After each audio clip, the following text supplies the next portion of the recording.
What if I told you that death is not an end, but a passage, that the final breath is not a fall into darkness, but a doorway into something far more enigmatic, a transition of awareness across the thresholds of existence itself? For centuries, humanity has gazed into the abyss of death, wondering, what happens to consciousness when the body dissolves? The answers have been scattered across mystical texts, whispered by sages in shadowed temples, and glimpsed in fleeting moments of near-death experiences. Yet modern science, in its clinical pursuit of truth, often dismisses such notions as fantasy, until now. In the hushed corridors of quantum physics and the hidden chambers of psychology, a strange convergence is emerging. Could it be that what we call the mind is more than neurons firing in the dark, that it is a field, an energy, a wave function that does not collapse with the body but continues, evolving, transcending? Is death merely a change of frequency, a shedding of the flesh, while consciousness migrates through dimensions beyond our current perception? In this journey, we will explore the frontiers of near-death experiences, those fleeting moments when individuals cross the veil and return with visions of light, timeless landscapes, and unspoken knowledge. We'll trace the threads woven through ancient philosophies and modern quantum theories, ideas that suggest consciousness is not confined within the brain, but exists as part of a vast, interconnected field. The camera lingers on a candle flame, flickering in the dark, a symbol of the fragile yet eternal dance of life and death.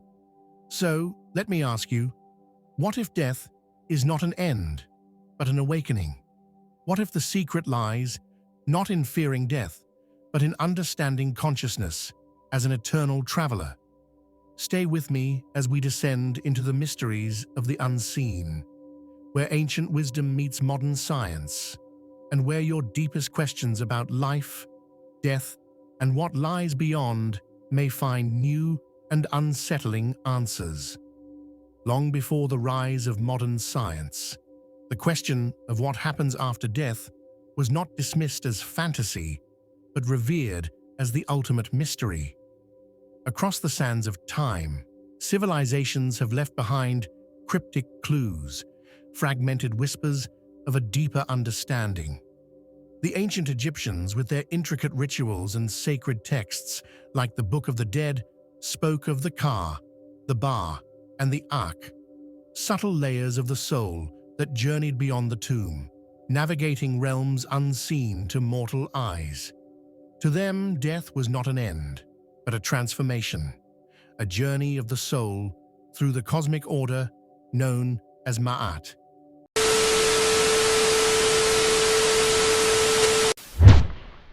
In the East, the Upanishads, the crown jewels of Vedic philosophy, proclaimed that the self, the Atman, is not the body nor the mind, but the eternal witness beyond both. As a man casts off worn-out garments and puts on new ones, they say, so does the soul cast off a worn-out body and take on a new one.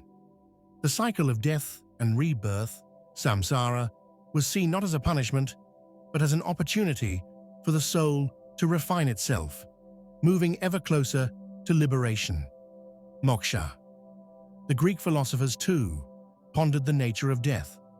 Plato, in his dialogues, described the soul as immortal, trapped in the body like a bird in a cage, longing to return to the realm of forms where pure truth resides.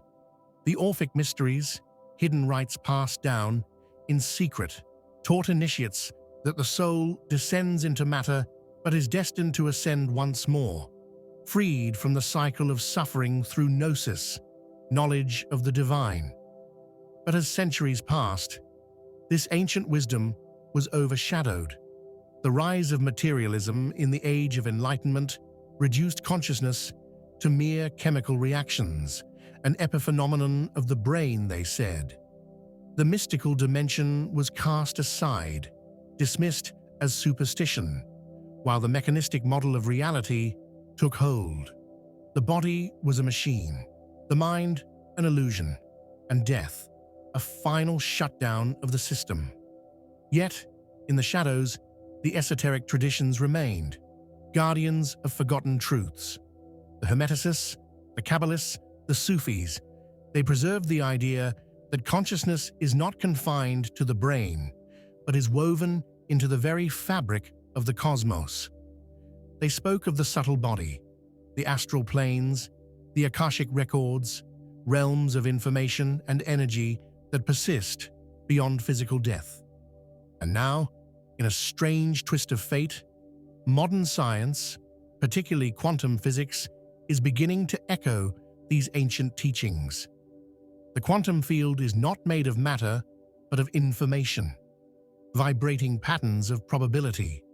The observer, the act of awareness, collapses these possibilities into reality. Could it be that consciousness itself is not generated by the brain, but is a fundamental aspect of the universe, an ocean in which our minds are but transient waves? The ancients knew, but their wisdom was veiled in symbols, rituals, and allegories, accessible only to the initiated. Now, as we peer through the lenses of neuroscience, quantum mechanics, and psychology, the veil lifts once more. The question remains, will we have the courage to remember what was once known? Consciousness, what is it really? The prevailing materialist model tells us that it is an emergent property of the brain, a byproduct of neurons firing in complex patterns. But this explanation, elegant in its simplicity, collapses when confronted with the mysteries of death, near-death experiences, and the strange implications of quantum physics. Let us begin with the stories of those who have crossed the threshold. Near-death experiences, or NDEs, are strikingly similar across cultures and times. Individuals who have been clinically dead, heart stopped, brain flatlined, often report vivid encounters, a feeling of floating above their bodies, a sense of peace, a tunnel of light, and sometimes an encounter with beings of radiant intelligence. They speak of life reviews, where every action, thought, and emotion is relived, not from the perspective of the self, but of those affected by their actions. It is as if the veil between the individual mind and the universal field of consciousness is lifted, revealing a deeper reality beyond time and space. These experiences defy the reductionist view that consciousness ceases when the brain shuts down. If the mind is merely a function of the brain, how can vivid, coherent, and often life-altering experiences occur when the brain is not functioning? Some skeptics argue these are hallucinations, the random firings of a dying brain, but the uniformity and profundity of NDE accounts suggest otherwise. Something deeper is at play. This brings us to quantum theory, a realm where classical logic dissolves and reality itself becomes a shimmering web of possibilities. Quantum mechanics tells us that at the fundamental level, particles exist in a state of superposition, multiple possibilities coexisting until an observer collapses them into a single outcome. This act of observation, the interaction of consciousness, appears to shape reality itself. The hard problem of consciousness, as David Chalmers calls it, remains unsolved. How does subjective experience arise from inert matter? But what if we've been asking the wrong question? What if consciousness is not produced by matter, but is fundamental, woven into the very fabric of the cosmos? Some physicists, like John Wheeler, have proposed the idea of the participatory universe, that reality is not a fixed, objective thing, but emerges through the act of observation. Could it be that what we call death is merely a shift in the observer's perspective, a migration of awareness across the quantum field. Ancient mystics spoke in metaphors: the soul as a flame, the mind as a mirror, the world as a dream within a dream. Quantum theory speaks in equations, but it too hints at the fluidity of reality. Entanglement suggests that particles, once connected, remain linked across vast distances, acting as if they are one, regardless of physical separation. Non-locality defies our common sense, implying that information is not bound by time or space. Could it be that our consciousness is similarly entangled, not only with other beings, but with the very fabric of existence? That at death, we do not vanish into oblivion, but return to a state of unity, an oceanic awareness beyond individual form. The patterns emerge: near-death accounts, ancient teachings, and quantum paradoxes. They are threads of the same tapestry, yet the full picture remains elusive. Perhaps we are not meant to fully comprehend it with the rational mind alone. Perhaps the mystery of consciousness after death is an invitation, not to know, but to experience.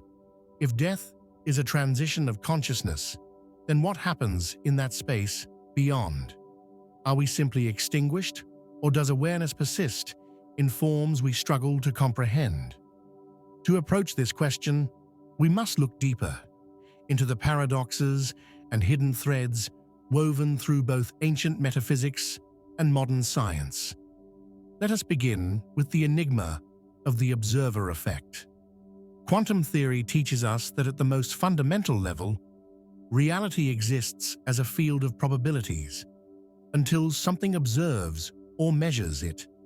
The act of observation collapses the wave of possibilities into a single, definite event. But this raises a question. What is the nature of the observer? Is it the human mind, the brain, or something beyond? And if the observer collapses reality in the physical world, does it also shape the reality of death? Some physicists, like Roger Penrose and Stuart Hameroff, have proposed that consciousness arises not from classical neural processes, but from quantum effects occurring at the microtubule level within neurons. In their model, known as ORC-OR, or Orchestrated Objective Reduction, consciousness is a quantum process that may be connected to the very fabric of space-time itself. If this is true, the collapse of the body at death might not mean the end of consciousness, but a decoherence from physical form, while awareness, like an electron jumping to another energy state, transitions to another domain. This echoes ancient teachings. In Tibetan Buddhism, the Bardo Thodol, or Tibetan Book of the Dead, describes death as a passage through various bardos, intermediate states of consciousness. The soul, or subtle awareness, moves through these realms, encountering visions shaped by its karma, attachments, and level of realization. The Egyptians too described a journey through the Duat, a dimension where the soul must navigate tests, guided by the Ka and the Ba, to merge with the Ak, the immortal, luminous self. Could it be that these ancient maps were metaphoric descriptions of consciousness moving through non-local dimensions, much like quantum states moving across energy levels? Could the tunnel of light described in countless near-death experiences be the quantum jump, a transition from this space-time reality to another? There are deeper paradoxes too. In quantum entanglement, particles remain linked regardless of distance, communicating instantaneously as if separated only in appearance. This challenges our understanding of time and space, hinting at a reality where information is never truly lost, only transformed. If consciousness is indeed fundamental and non-local, then perhaps the essence of our being, our thoughts, memories, and sense of self, are not bound by the body, but exist as patterns of information embedded in the cosmic field. and yet many cling to the idea that consciousness must be a product of brain function. The brain, they argue, creates the mind in the same way a radio produces music.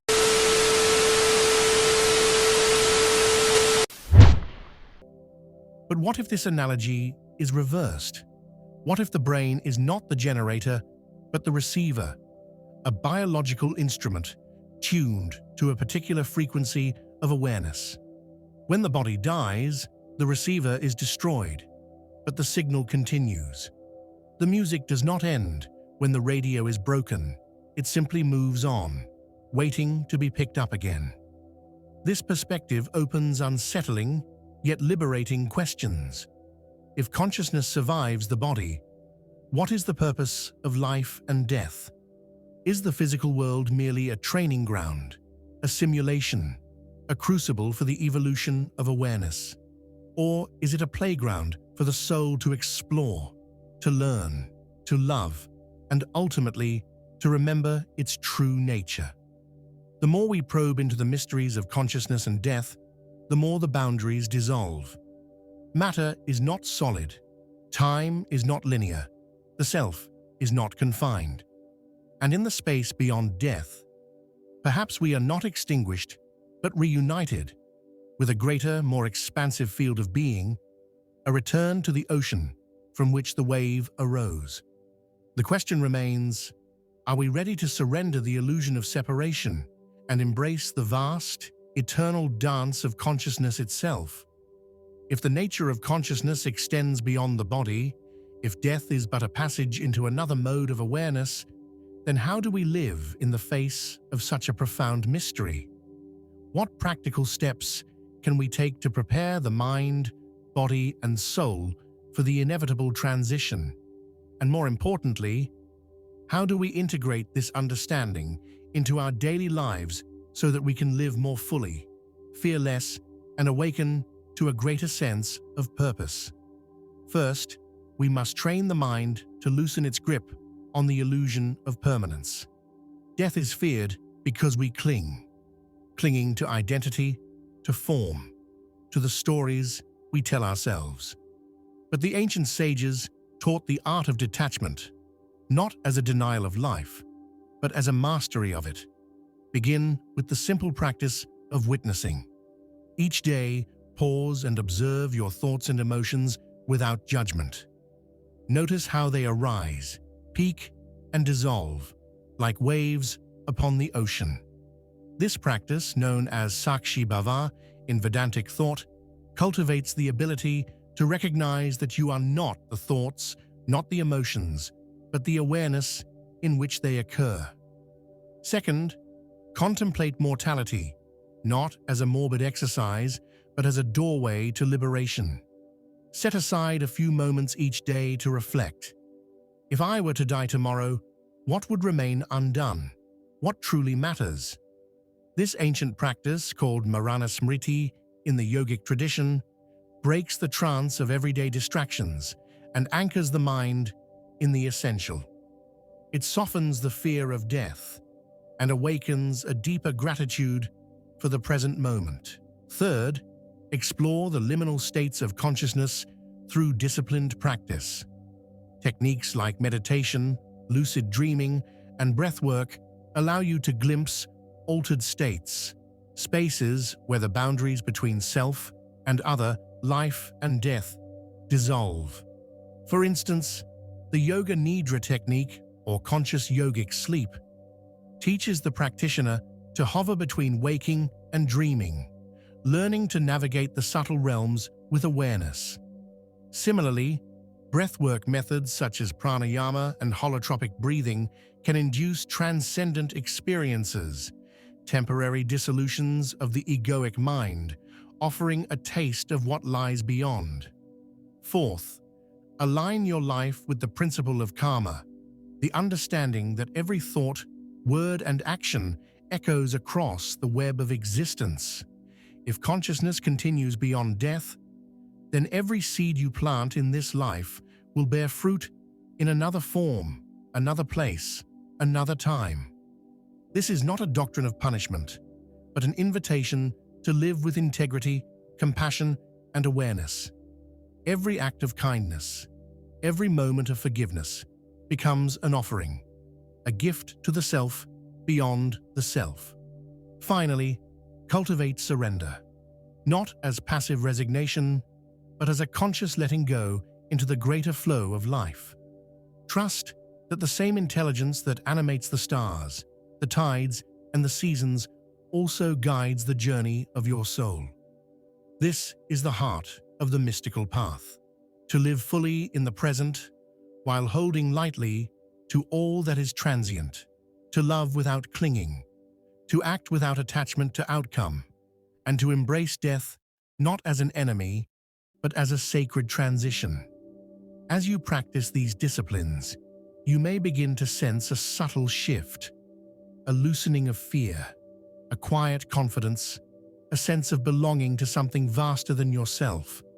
This is not blind faith, but direct experience, an inner knowing that you are more than a fleeting body or a finite mind. You are the witness, the dancer and the dance, the wave and the ocean. And when the time comes to cross the threshold, you will do so not with dread, but with a sense of homecoming, an eternal return to the source from which you arose. So, what if death is not an end, but a transition, a metamorphosis of awareness into a new state of being? What if the breath we take now is simply a prelude to a greater unfolding, a brief ripple on the vast ocean of consciousness? We have traced the hidden pathways that connect ancient wisdom with modern science. We have seen how near-death experiences, those fleeting glimpses beyond the veil, echo the teachings of sages long forgotten, whispers of a truth that has lingered in the shadows, waiting to be remembered. And we have explored the mysteries of quantum physics, where particles dance across space and time, and consciousness itself appears to shape reality. This knowledge is not meant to comfort or to terrify, but to awaken, to remind you that your life, your choices, your thoughts are not isolated in a void, but part of an intricate web that extends beyond the physical. The breath you take, the love you give, the suffering you endure, these are not meaningless blips in a cold universe, but threads woven into the cosmic tapestry of existence. And yet, the mystery remains. We cannot see beyond the veil with certainty. We cannot measure the soul or weigh the essence of consciousness on a scale. But perhaps that is the point. Perhaps the journey is not to know in the conventional sense, but to trust, to step into the unknown with reverence, humility, and a sense of wonder. So I ask you, what would you do differently, knowing that death is not the end, but a doorway? How would you live if you knew that your consciousness is part of something eternal, something infinite, something waiting for you beyond the veil? The answers lie not in books, not in doctrines, but in your own heart. Let this knowledge ignite a deeper curiosity. Let it dissolve the barriers of fear. Let it guide you to live more fully, to love more fiercely, and to awaken to the truth that you are, always have been, and always will be, a wave upon the ocean of existence. And when the time comes, may you step across the threshold not in fear, but in awe, ready to remember the timeless dance of consciousness beyond death.